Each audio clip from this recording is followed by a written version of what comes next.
Once more, Ghost in the Shell Innocence is based on the original work by Masamune Shiro. He got his start with Black Magic and Orion and then found bigger success with Appleseed, Ghost in the Shell, as well as a short series Dominion Tank Police. He's done also multiple collaborations with Production IG on anime series with Ghost Town in 2007 and Real Drive in 2008. He actually recently concluded an art exhibition at the Sagada Literary Museum in Tokyo. This ran from April 12th through August 17th, 2025. The Exhibition of the World of Shiro Masamune, The Ghost in the Shell, and the Path of Creation. This, of course, featured Appleseed and Ghost in the Shell primarily, but it also had an entire catalog of works, including a little bit of his more significant not safe for work section, shall we just say.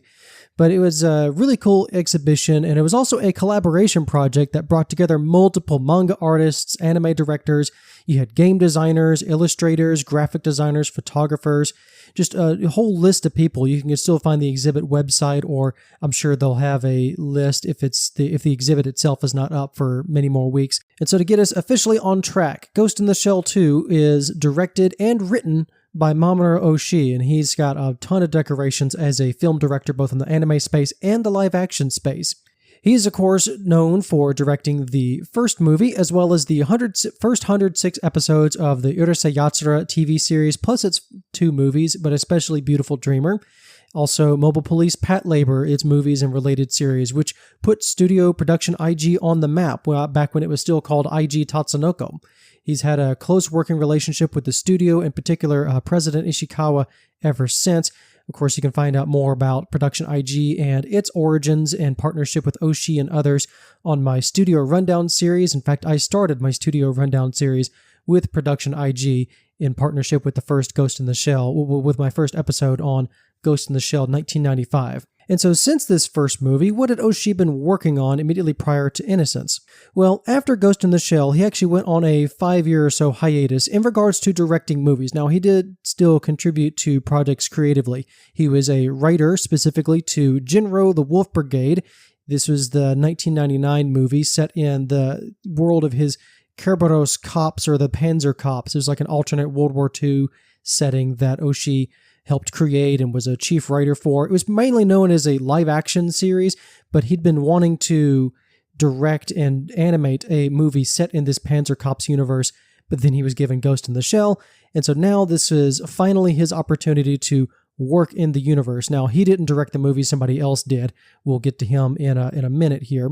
In the meantime, when he came back from his hiatus, he directed a live-action movie. This is Avalon, and it was released in 2001. It was a Japan and Poland collaboration film, and it follows the story of our heroine, Ash. She competes in a popular virtual reality video game and has her sense of reality versus fiction challenged as she goes through various obstacles within the game to defeat somebody and win a big prize. There was also a standalone sequel in 2009. It was really like in the same universe called Assault Girls. And so these 2 projects, Jinro and Avalon, were really like the 2 big things that he did as far as what concerns this episode. Of course, as you might guess, thanks to the large success of 1995's Ghost in the Shell, there were plenty of talks for a sequel film or a sequel project, but Oshii had gone with that film for it to be pretty standalone. But nevertheless, the planning for a Ghost in the Shell sequel started in earnest in spring of 2000 with a final draft of the script ready the following year. And the decision by the studio and Ishikawa and others was to have Innocence, the sequel, be self-funded, with additional funds acquired by negotiating directly with Hollywood studios throughout 2001.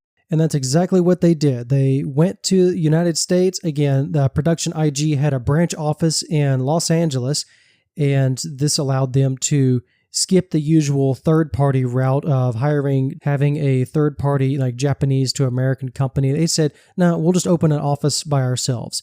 And so Ishikawa and Oshii and representatives from Production IG, they shopped the script around and eventually landed a deal with DreamWorks, getting a total budget of around 2 billion yen, or about $18 to $20 million. This is well beyond the scope of the first film. And in return, DreamWorks secured the home distribution rights outside of Asia in exchange for also leaving the script alone. Part of the deal that they'd taken to all the Hollywood studios was, here's the script, give us money please, we're not going to budge on the materials. It was very much a take it or leave it deal. And DreamWorks obviously took that deal. Go Fish Pictures, which is a relatively short-lived subsidiary company under DreamWorks, this was their home video, one of their home video branches. So it was specifically Go Fish Pictures that handled the theatrical and home video distribution for Ghost in the Shell 2. And this would be their second and last anime release, the first being Millennium Actress, which I actually have that DVD, funny enough. Buena Vista Home Video Japan, or i.e. Walt Disney Japan, had the distribution rights within Asia. And so the official announcement for a sequel to The Ghost in the Shell was posted to Mamoru Oshii's official website in March of 2001. We also had, also of note, we got word that Toshio Suzuki of Studio Ghibli was being brought in on as a producer, despite also being busy with Howl's Moving Castle at the time. Fun detail about that, Heen the dog was apparently modeled after Oshii's face.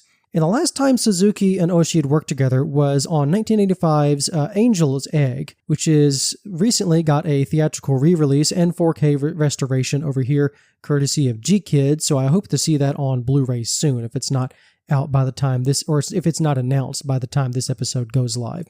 There had also been a failed collaboration, so there was a bit of a history between Mamoru Oshii and Studio Ghibli as well. He tried to make a film called Anchor, but between himself, Miyazaki, and Takahata, they couldn't come to a creative consensus, and so that project fell apart. And according to Oshii, even though Toshio Suzuki was a big publicized thing of, oh my gosh, Studio Ghibli's helping you make this film, Toshio Suzuki's contributions to the project, according to Oshii, were what was the tagline Innocence to the title, as well as have Follow Me for the ending credits theme song that was performed by Kimiko Ito. According to Oshii, that's all Toshio Suzuki really contributed to the project aside from money. So let's get into the animation here. Obviously, the studio in charge is Production IG, which is a longtime creative studio partner with Mamoru Oshii ever since the Pat Labor movie days. Originally, this was a branch studio for the legendary Tatsunoko Productions, and this studio started its life as IG Tatsunoko, and it made its mark on the anime industry with Zillion, and then partnered with Mamoru Oshii for Pat Labor and Ghost in the Shell, as well as assisting with Neon Genesis Evangelion over at Gainax, which led to other collaborative opportunities such as 2000's Furikuri. And so also in 2000, Production IG had its first outings with a original film concept. This was Blood the Last Vampire, based on a submission by Kenji Kamiyama and Junichi Fujisaku, who'd been attending a series of filmmaking lectures held by Mamoru Oshii during the late 90s. Kenji Kamiyama would, of course, reach the height of his powers during the 2000s after Blood. He was the director and head writer on Ghost in the Shell Standalone Complex, the television series, which is an alternate universe of the 1995 movie. We're not really going to get into that right now. We'll get to that later in a few more podcast episodes. Just be very patient. But Standalone Complex was in the middle of its run during the production of Innocence. And so this series began its run in 2002, went through 2005, got a wrap-up movie in 2006, a bunch of compilation OVAs as well. And then Kenji Kamiyama went into directing the fantasy novel series Moribito, Guardian of the Spirit. That was in 2007, and I actually have a Treehouse Anime Club episode on that one. That is episode 11, if you are so interested. But basically, during this time, during the production of Innocence, Production IG was in full-blown Ghost in the Shell mode. Now, as far as the synopsis for Ghost in the Shell Innocence, I am, of course, going to go into full spoiler territory like I usually do. This is a sequel, of course. There is a 2 right in the title, so naturally you should probably watch the first film before diving into this one or listening to this episode, but I am glad you're listening regardless. I'll just get this part out of the way like I did in the original, in my first episode for the field guide, which was Ghost in the Shell 1995. For the sake of completion, I'll kick off the synopsis here by saying this movie technically has its roots in Shiro's manga. It's tenuously tied to about Chapter 6, Robot Rondo, but the events and the villainous mastermind are completely different in this movie. And so for Ghost in the Shell 2 Innocence, Our story features the heavily cyborg bachelor Bato teaming up with the mostly human family man Togusa to investigate a mysterious string of murders caused by malfunctioning gynoids, which are sex doll robots. Their victims include politicians and government officials, military officials, so this prompts the government to call in Public Security Section 9 to investigate because this could possibly be a political terrorist act. And so at one homicide scene, the information specialist Ishikawa explains the victim is Jack Walkson, who is a consignment officer for the gynoid company Locus Solus, who was likely murdered by the Yakuza in retaliation for a gynoid killing their previous boss. Bato and Togusa follow the Yakuza trail to question the new boss, but they are met with, shall we say, resistance. And so Bato does his thing and cleans the room with superior firepower, as Bato was wont to do. But this trail is cold. There are no answers upon interrogating the Yakuza boss. So on his way home, Bato enters a store and is suddenly shot in the arm by an unseen assailant, prompting another firefight in the same day, but is somehow subdued by Ishikawa, waiting in the wings.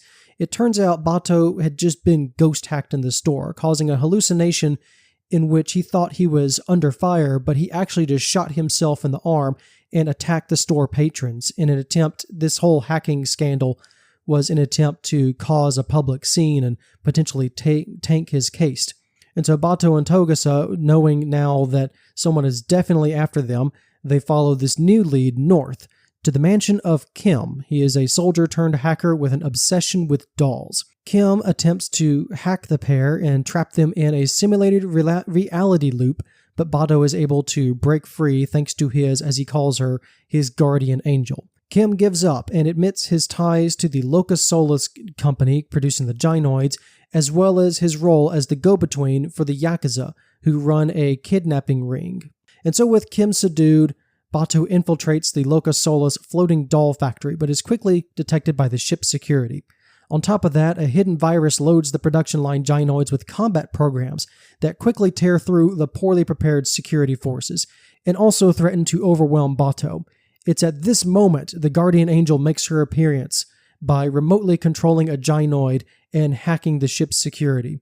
This is indeed the Major, who has been waiting in the wings and quietly observing and protecting Bato as she is able.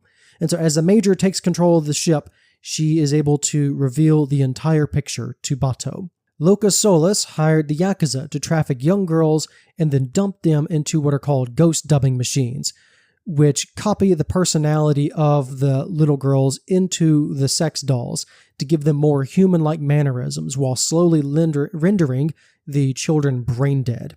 And so Jack Walkson, the aforementioned consignment officer, he learned about this and promised to save the girls by tampering with the ghost dubbing process in order to cause the gynoids to kill their owners and therefore prompt a police investigation, hoping that the investigation would lead them to this floating doll factory and then shut it down.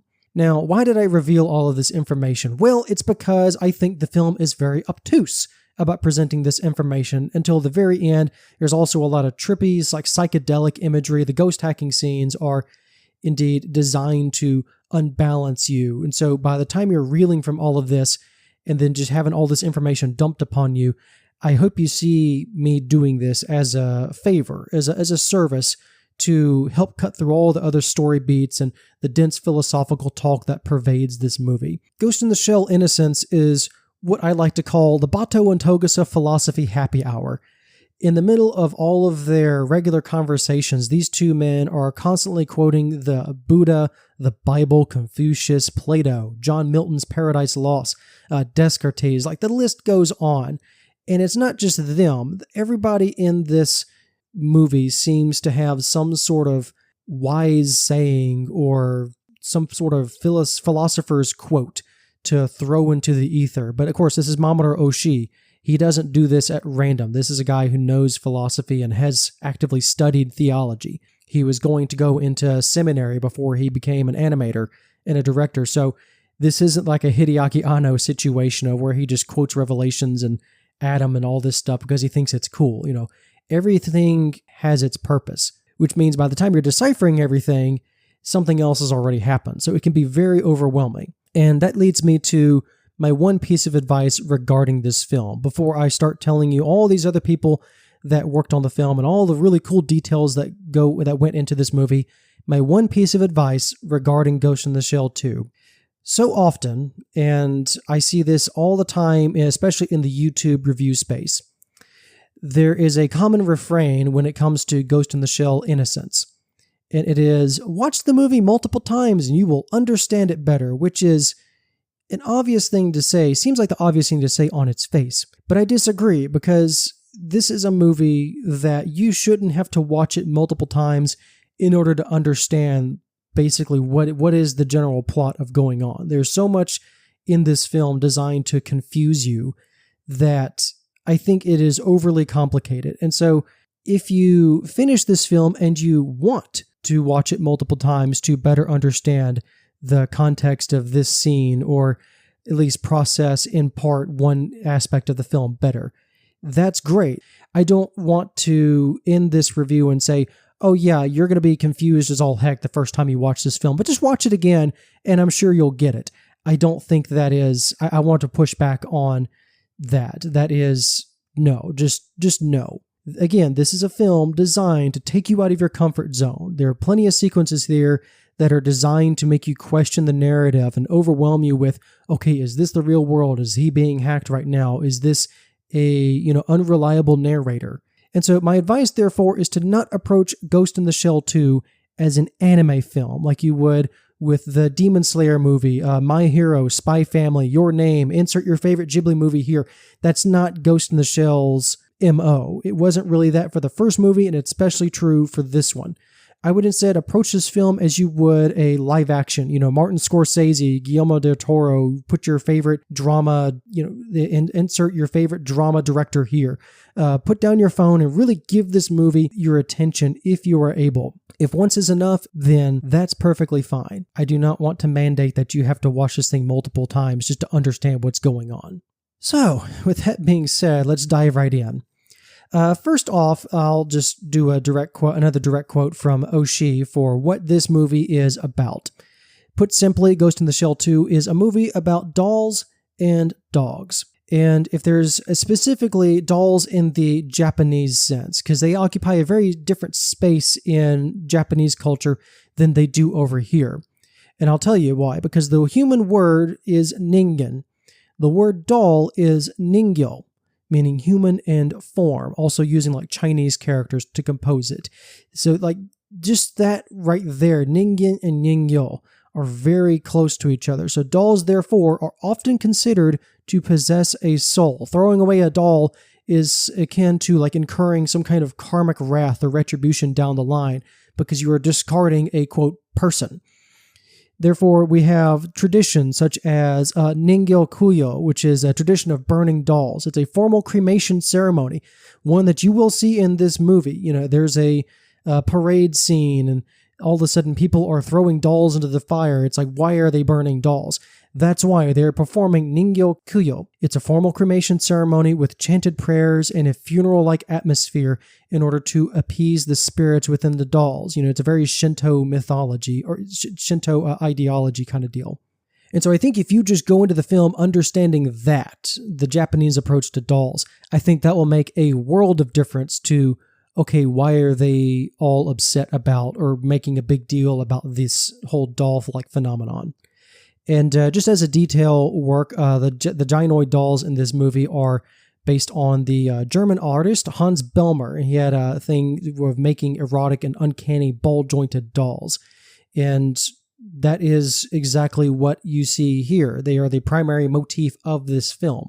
As for dogs, it's not as complex. I mean, obviously, Oshii loves his basset hounds, and of course puts his dog Gabriel in every movie. This film is no exception. For Oshii, dogs are the only real element in this film, so dominated by dolls and cyborgs and all sorts of artificial things. And he said repeatedly, like, dogs are how he views God's love, capital G, God. And that dogs love us unconditionally, and they have fierce loyalty without asking for anything else in return. And so that's why, and that and more instances are why Oshii calls this a film of dolls and dogs, but more so dolls than the dogs. So let's get into some character designs, shall we? We've got Hiroyuki Okiura returning from the first film. There's a lot of people returning. And he always has a grounded style, and he's leveled up since the first movie. A quick refresher, Hiroyuki-san has been around. He started his career at 16 years old on In-Betweens for 1983's Armored Trooper Votoms, which was Ryosuke Takahashi over at Sunrise. He was, as far as with Oshii and folks, he was on key animation for Pat Labor the Movie and 1993's Pat Labor the Movie 2. Since the first film, he was also a key animator for Katsuhiro Otomo's anthology series, Memories. He also worked on Rintaro's 2001 film Metropolis, Cowboy Bebop the Movie, and Satoshi Kon's Paranoia Agent. And then he was also a key animator on Ghost in the Shell Standalone Complex, the second season. So once he was finished with Innocence, he moved over to Standalone Complex. And his directorial debut also happened after Ghost in the Shell 1995. He is the director on Jinro the Wolf Brigade. So again, this is set in Mamoru Oshii's Kerberos Saga universe. Again, Mamoru Oshii was the main writer on that film. And if there's one thing I would like to say about the character design specifically in this film, I think this time they skew closer to Makoto Shimomura's characters from Standalone Complex. And I think this was a conscious thing, because again, Standalone Complex had started in 2002. This film didn't come out until 2004. So there was plenty of time to, look over at the cubicles and take some design elements. It had also been a couple of years. It'd been, 3 years since the time frame? In universe, it's been 3 years since the events of the first Ghost in the Shell movie. So in a way, it would make sense for characters to look a little bit different. But I couldn't help but notice that Ishikawa, Aramaki, Bato, and Togusa, who are really like the only 4 members of Section 9 that are even in this movie, they all pretty much look like their characters as they appear in Standalone Complex. Bato obviously has his more defined musculature. Togusa has matured as well. His mullet is still as powerful as ever. Animation director on this film is Toshihiko Nishikubo, and he's returning from the first film as well. He also contributed to the commentary track with Mamoru Oshii when I was going through the details for this episode on the Blu-ray special features. If you have the time and if you have the Blu-ray or just have nothing else to do, I do find the director's commentary on this with Nishikubo-san to be, it was very enlightening. We also had further animation direction from the big 3 of Production IG, that is Hiroyuki Okiura, Kazuchika Kisei, and Tetsuya Nishio. These men are known for their incredible detailed work across a wide array of properties and are basically always attached to Production IG. And these are, if you would call like disciples of Oshii and his animation process, these 3 men are right there. Tetsuya Nishio-san was the co-character designer and animation director as well on Jinro the Wolf Brigade. He also did character designs and animation direction for Standalone Complex Season 2. He had also worked on Cowboy Bebop the movie as a key animator alongside Hiroyuki-san. And on this film, he's also attached to weapons design. And so, of course, a key aspect of Ghost's appeal remains the weight and tactile, just realistic feel of the weaponry. On the location scouting events, they went back to the firing range at Guam, where Nishio actually got to experience a wide array of weapons and calibers, as well as remarking on the bruises to go with the kickback on a couple of those. Nishikubo and Oshii had a little bit of a laugh in the director's booth about that, about he came back from Guam complaining of shoulder pain. You also have, with the weapons design, and pretty much all the sound effects in this film, we were done by Skywalker Sound, led by Randy Thorne and Tom Myers. They have an extensive library of guns and even the falling of shell casings, organized by caliber, along with a myriad of other sound effects throughout this film, as they had also contributed to Oshii's live-action film Avalon previously. And according to director's commentary, a little more detail on the guns, they went into more obscure gun territory, specifically Bato's choice of a mini-me to mow down the Yakuza thugs, and one of them was actually firing a Bushmaster, which apparently is not seen very often either. The Yakuza boss drops his Stechkin automatic pistol, and it's got an illegal shoulder stock attachment that Bato promptly empties before taking on a cyborg berserker with the scissor hand, which is kind of a fun fight as well. And speaking of, Bato gets to engage in some fisticuffs in this movie, but he's always been the gun guy, and he's always been the straightforward bruiser. He's not an acrobatic fighter like the Major. Also, no one was hooked on Virtua Fighter during the production of this film, so the combat in this one is way more for the gun enthusiast, which again, Bato is the big gun guy, so this just plays more into his strengths. We also have mechanical design. So Shoji Kawamori at the time, he did not return for the film. He was working on he was directing the Macross Zero OVAs at the time. So this time on mechanicals is Atsushi Takeuchi. So he's been a key animator on Appleseed plus mech design assistants. He also worked on the Patlabor movies, Megazone 2-3, and Nadia, The Secret of Blue Water. He also has multiple design credits across Tenchi Muyo, starting with the 1992 OVAs. He worked on Skycrawlers, Appleseed 13. He's also involved with Psycho Pass and the new Legend of Galactic Heroes. Clearly, Takeuchi-san is no slouch. On vehicles, we have a guy named Yoshio Mizumura. He would later work on designs for Skycrawlers, as well as he's done a lot of work for Lupin the Third TV specials and OVAs as well, also on vehicles and mechanical. The vehicle designer is called mechanical designer in Lupin the Third. But, he's working on Lupin's car. He's also attached to Yowamushi Pedal, the high school cycling anime, as well as mech designs and things for Dr. Stone. So again, another very prolific designer.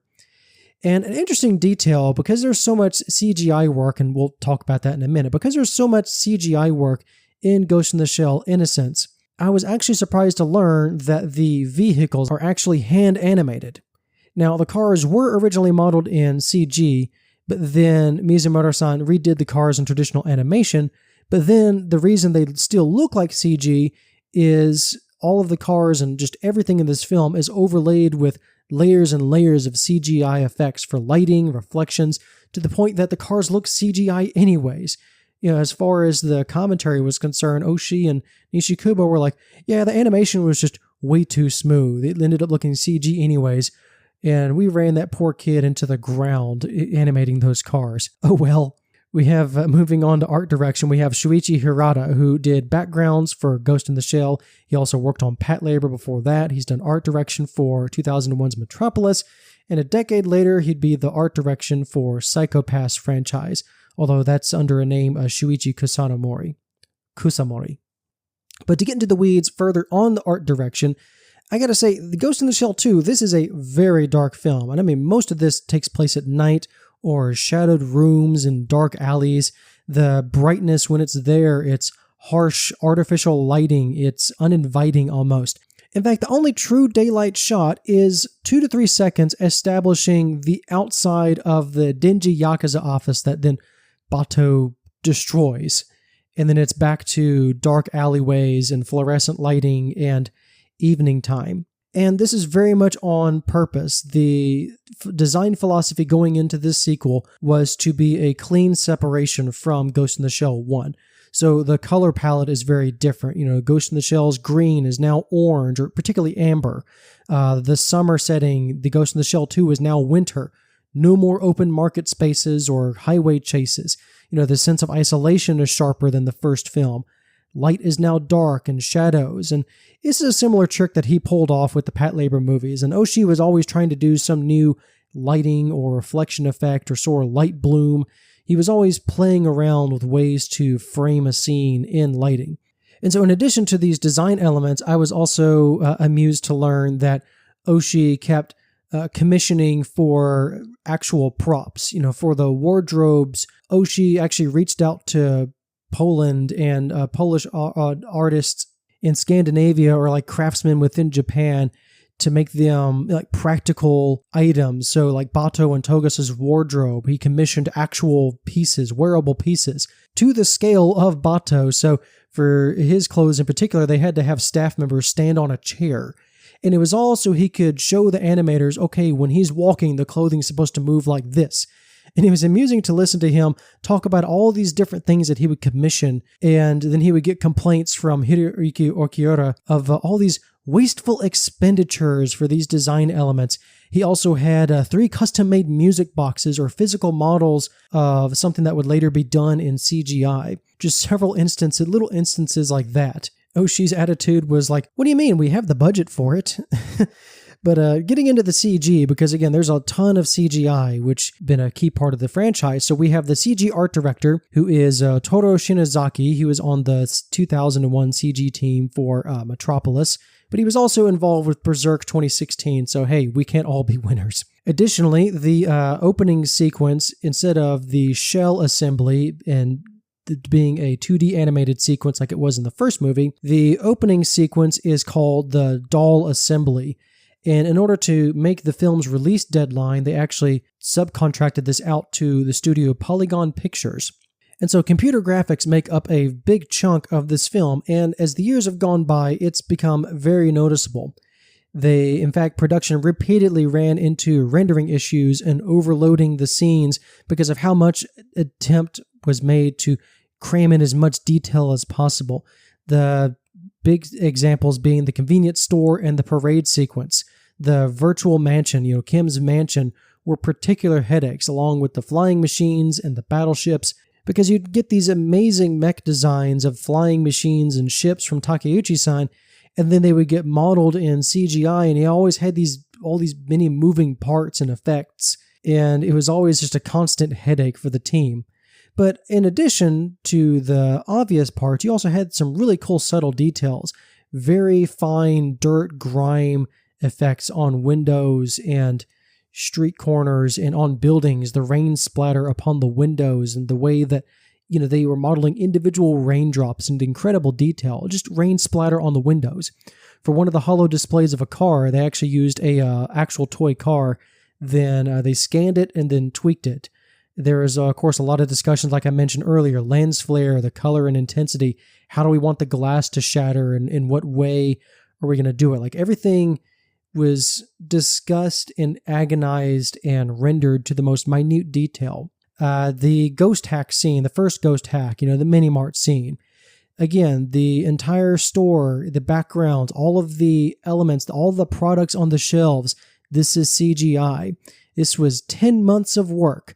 And it took that long because they wanted the CG to overwhelm the 2D aspect, to emphasize that something was wrong. Bato's in an alternate state of mind, an alternate reality.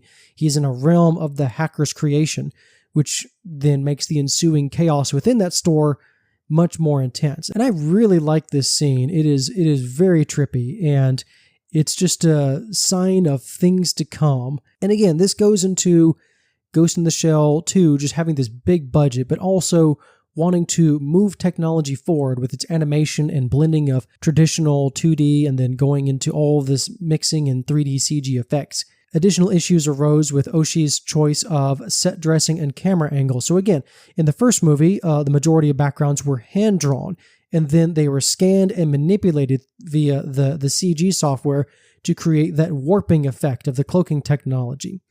This time, a lot of the backgrounds were fully modeled in 3D CG. So all of the weird lens things that Oshii wanted to do to emulate live action were suddenly much more difficult to pull off when, again, you're not warping an image, you are having to warp the models. And as CGI has gotten progressively better over the years, especially since it's been 2 decades at this point, I liken it to, think of video game graphics, all the AAA studios that pour millions and millions of dollars into making the most realistic graphics possible, and then you go back and look at those same games 5 years later, and something just looks off. And you can't just run a remaster of computer graphics for a film like you would the cell animation. You'd essentially have to recompile and render everything from scratch. I think because there's so much reliance on CGI in this movie that, in a weird way to me, it feels like the Star Wars prequels. George Lucas suddenly had all this more money, and he said, I'm going to play around with computer graphics now, and all the characters and effects that were previously practical are now CGI. Now, of course, again, when they have to go and touch those things up, they are recompiling everything. It's not just scan it and remaster it like you would traditional animation and you're done. No, they're going back and recreating all of those effects.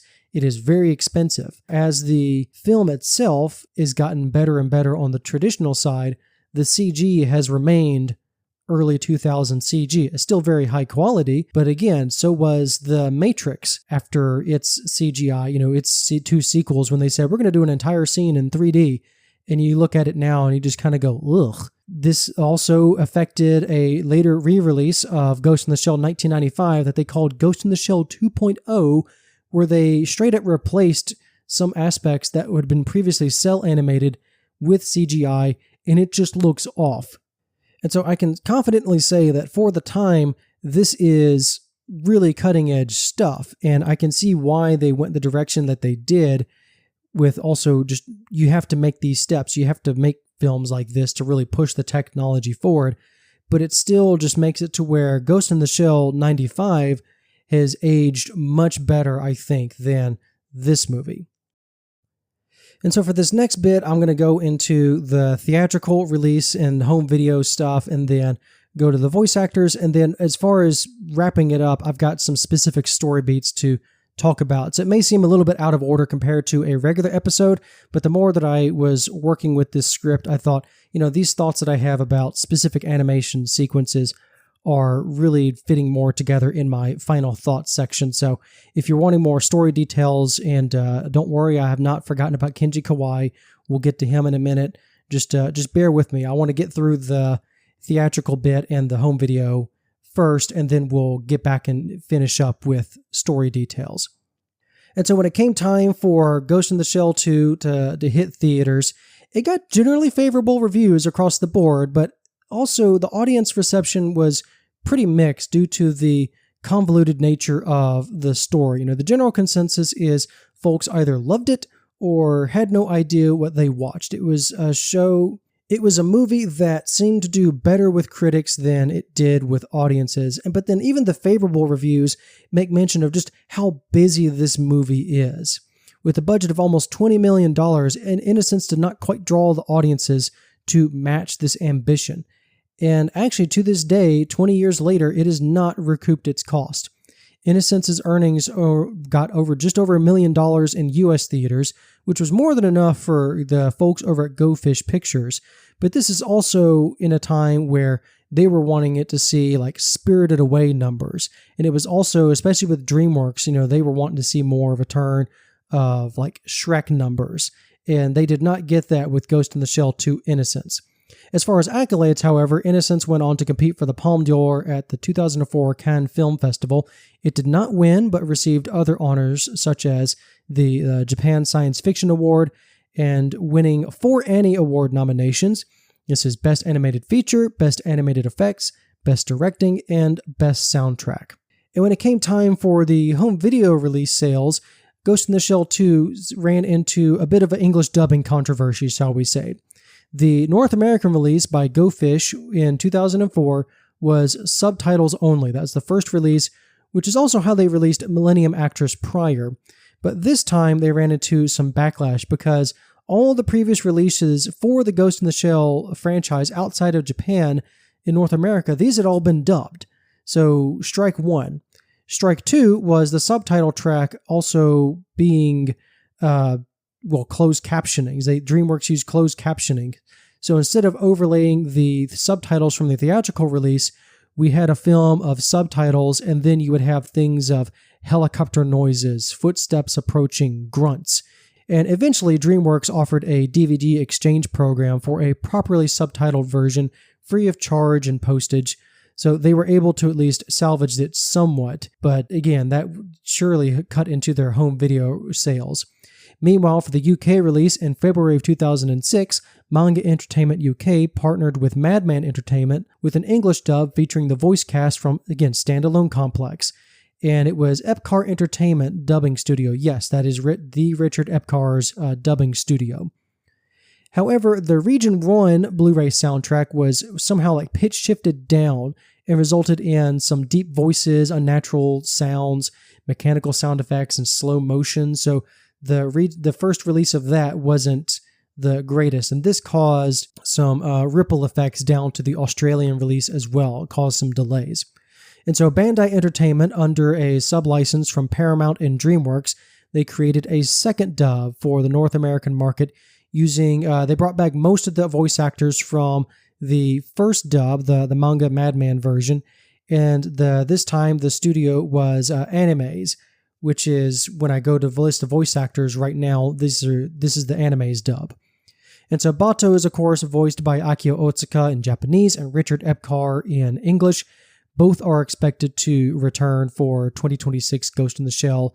If they don't, it will be a very sad day indeed. Those guys have been pretty much the only one, at least Richard Epcar has been the only one who's been voicing Bato since the very first entry and all through current day. Togasa is, of course, voiced by the very boisterous Koichi Amadera. And then in English, he's voiced by Crispin Freeman. And as a recent bit of fun, I recently broke out my DVDs of The Irresponsible Captain Tyler, which is a fun listen from the normally stoic Togasa to then go to his performance as a lackadaisical Captain Tyler. And Bato and Togasa make for an interesting pair.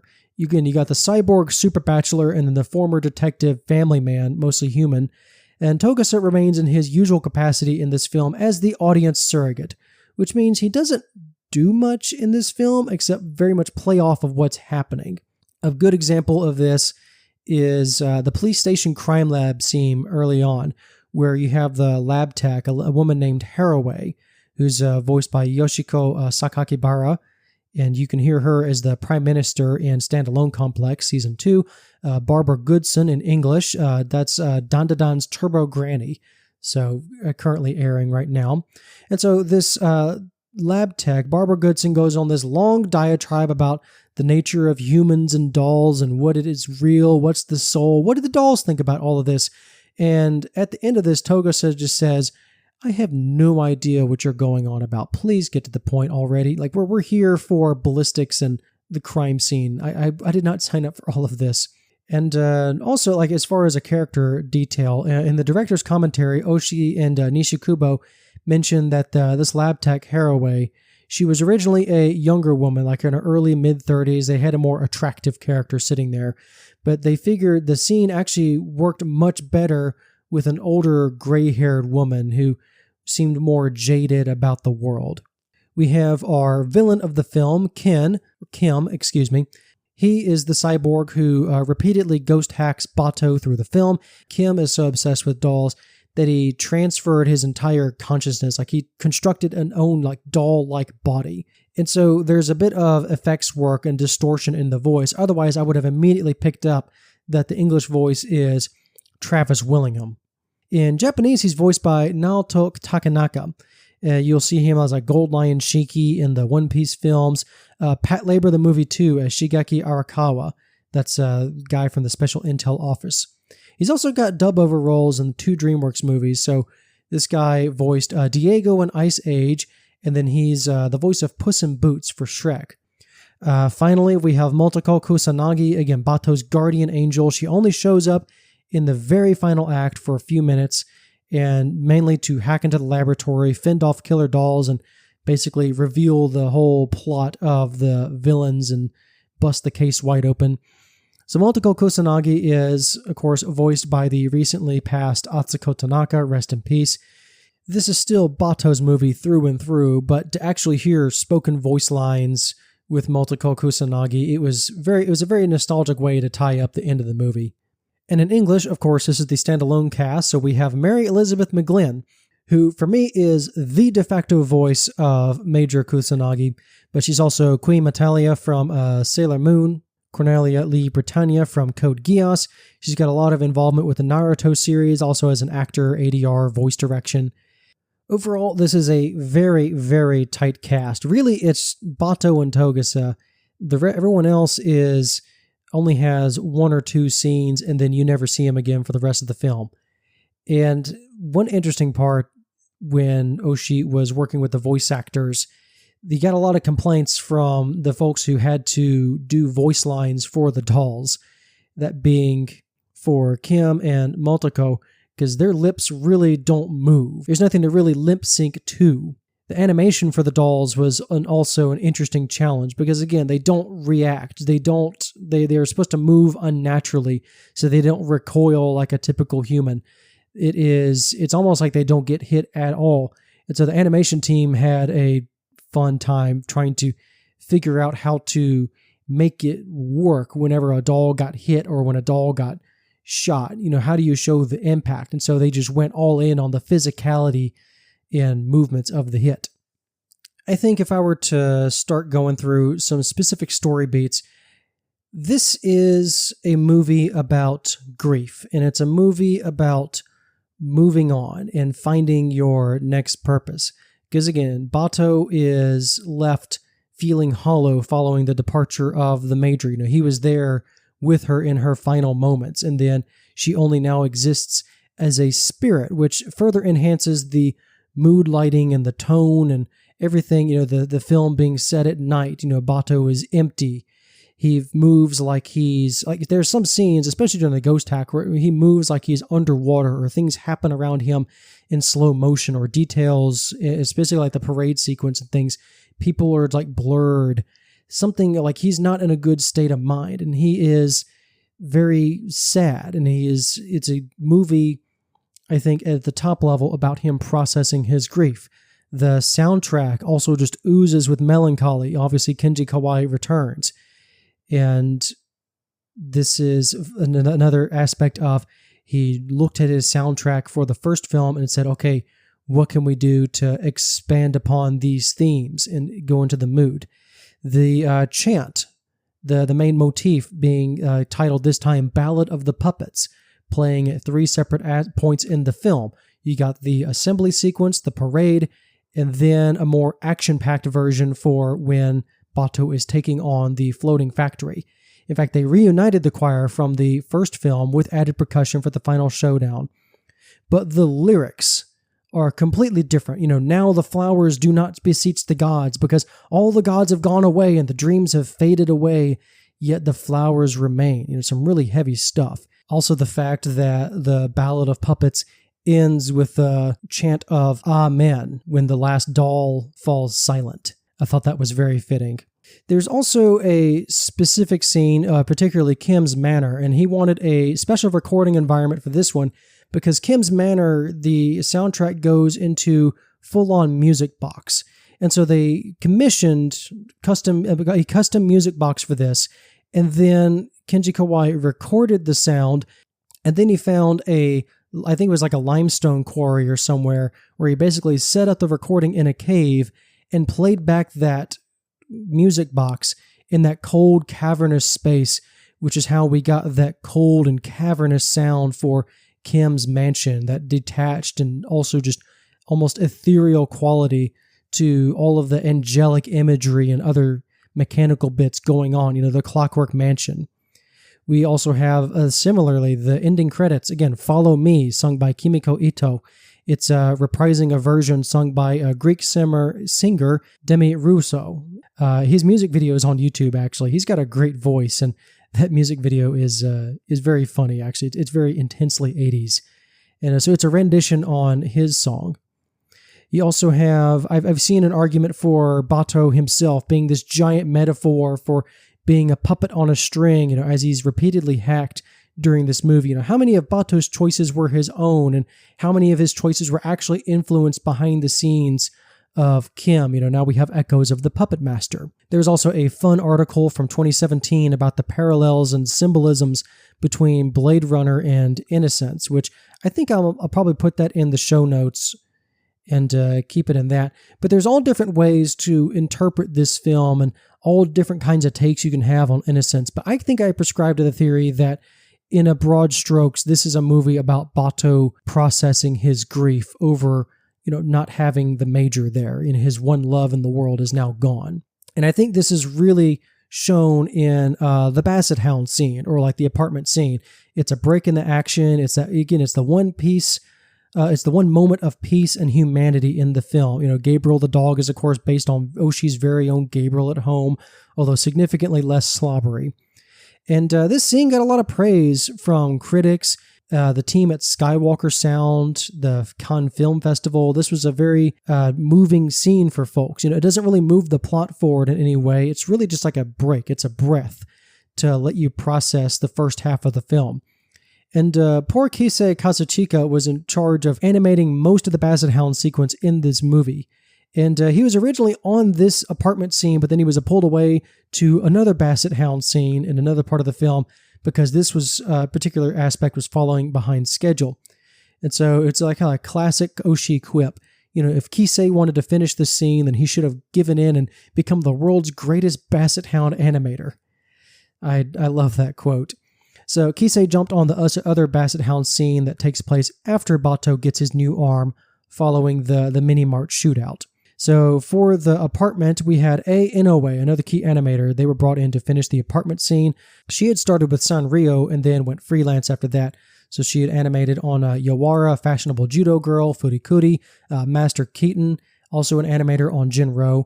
And she's still very active today. You've got Freeran, Beyond Journey's End, the Imaginary, The Boy and the Heron, Suzume. So she's very much active still. And all throughout Ghost in the Shell 2, there's a real sense of East meets West. The Locus Solus building is modeled after a cathedral. Kim's Manor is also of European design. The parade sequence, oh boy, here we go, from the director's commentary. This is based on a festival in Taiwan that the team saw during the middle of summer location shoots. The crowd shots, Oshii demanded at least 30% movement within the crowds, even when they were practically invisible next to these monolithic parade floats. And it's an incredible sequence for the time, but again, it's just another aspect that I can still feel, I can still see that this is very high quality stuff for the time, but it just looks really dated nowadays.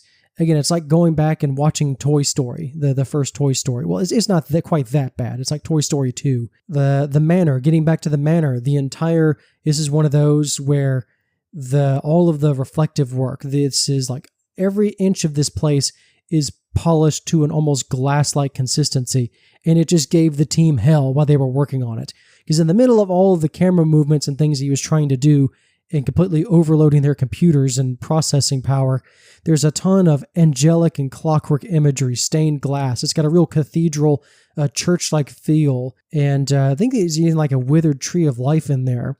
There's also the joke of the Togasa doll sequence, where ostensibly there's like 10 feet between them, but then the doll talks for like 4 minutes, always going through. It takes them 4 minutes to cross a space of like 10 feet. You had the security cyborgs in the floating factory as Bato's making his grand incursion and, shooting everyone up Rambo style.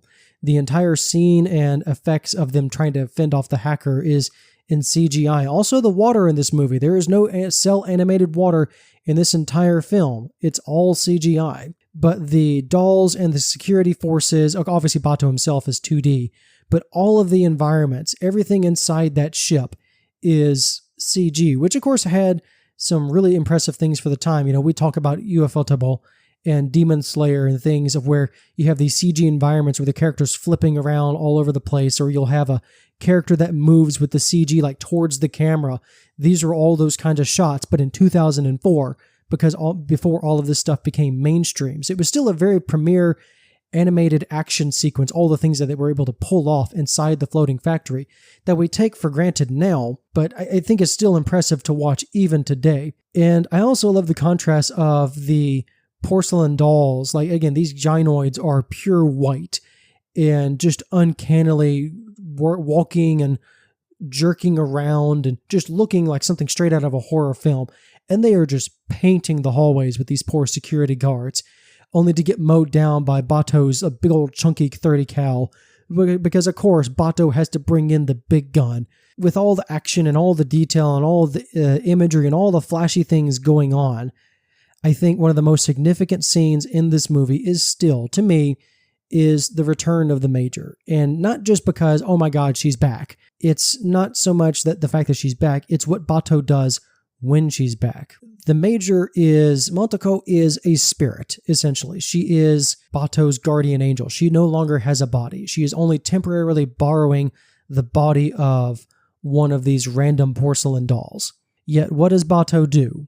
He covers her with his vest. He clothes her. Bato humanizes her. Again, this is a mere aspect. It's not even the Major in whole. That one scene summarizes the whole depth of love that Bato truly has for her.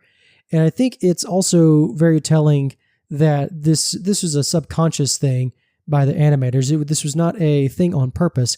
But as she continued to inhabit the doll, again, the faces don't change. It's a mask, essentially. She's wearing a death mask, essentially. Yet the face on the doll gradually morphed slightly or took on more mannerisms of Multico as she was, air quotes, in life. And it's something that Oshii and all the animation directors and the character designers and folks were starting to notice during production, but rather than correct it and redo it and have it keep it accurate to know the doll has to keep this face, they left it in because I think they also recognize that there's something compelling to that for a story and narrative. Now, one part of the finale that I'm not sure I'm very keen on is where Bato is able to... So Bato and the Major, they reach the room where all the ghost diving machines are, and he's freeing the children, or he frees a little girl. She starts going, oh my gosh, the plan worked. Thank you for rescuing us. And yet Bato stands there and lectures her about inflicting these poor dolls with a imperfect soul. If you go back to your understanding of the dolls in the Japanese sense, dolls apparently have a soul. So basically he's saying, you corrupted these dolls against their, against their will. And he's like, you corrupted those dolls they killed people. And then the dolls, because it went against their programming, the dolls tried to then, take themselves out. Again, she really didn't have much of a choice. I mean, the scene just doesn't sit well with me, as the entire situation is due to Locus Solus and the Yakuza kidnapping and brainwashing these children in the first place in the name of the almighty dollar. And I think that's the bigger deal here, rather than Bato dressing down this girl for, inflicting the dolls with such a torment. I just don't personally agree with Oshii ending the film on that note, even if it does tie into the central motif of, again, dolls and souls. And so while I do enjoy Ghost in the Shell 2, I do think it's a good film. And yes, I agree it does get better every time I watch it, because just in particular, me personally, because again, I'm a Ghost in the Shell nut. And even then, I watched the Ghost in the Shell 2, I watched it 3 additional times across my planning and scripting phase of this episode. I watched it in English, I watched it in the original dub, and then it took me 4 hours to finish the director's commentary because I was always pausing and taking notes, and then they would mention something and I go, oh, that's interesting. So I'd type it up and let's go on, look at this for 30 minutes and then back to the movie to get ready for this episode and try and organize my thoughts and decide where I wanted to sit in on, like, do I want to talk about the philosophy? Do I want to talk about instead more of the production details? I landed more on the production details because the philosophy is a whole nother can of worms that I just didn't feel equipped to talk about or handle. I also don't want to sway you into thinking in one particular way or the other. I want you to watch this film, make your own ideas about what you think this film is about. And if you've made it to the end of this episode, thank you so much for dealing with me. And as I'm trying to still sort of organize my thoughts on the movie, even as I'm trying to close out the episode. But I do hope this convinced at least a portion of y'all to check out the film if you're listening to this episode and have not watched Ghost in the Shell 2. I do think the first movie and this are very much worth your time. I am also completely understand if I scared you away from ever touching this version of Ghost in the Shell. I hope my future reviews and my future talks about Standalone Complex, maybe even Arise, perhaps. I hope the other entries may be more to your liking. We'll get to those when I can. And yeah, let me know what you think of this film and Ghost in the Shell in the comments and on social media. Please leave us a review if you so feel like it. Every little bit helps to get this show out to more folks. I hope you want to get more in touch with my show, the Anime Field Guide, in our community. You can find my show links in the Linktree, linktr.ee/ANI Field Guide, or send your thoughts into anifieldguide@gmail.com. Our Discord is also very much free to join. We would love to have you here. And so that's pretty much it for now. Until next time, I hope you guys enjoyed this episode. Have fun, stay safe, and of course, watch more cartoons.